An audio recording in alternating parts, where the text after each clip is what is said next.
Number 1 T shirt গোছানোর পদ্ধতি। Number 2 polo shirt গোছানোর পদ্ধতি।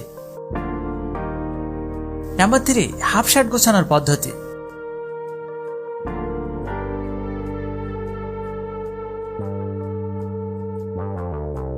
নাম্বার 4 হুডি বা সোয়েট শার্ট গোছানোর পদ্ধতি।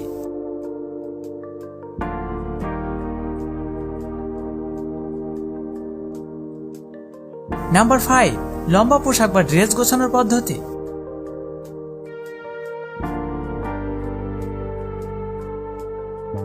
নাম্বার 6 পায়জামা সহ সম্পূর্ণ স্যুট গোছানোর পদ্ধতি।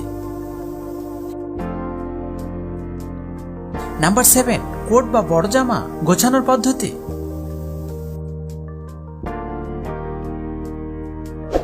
এখন কিছু লাইক সাবস্ক্রাইব পাওয়া যাবে কি?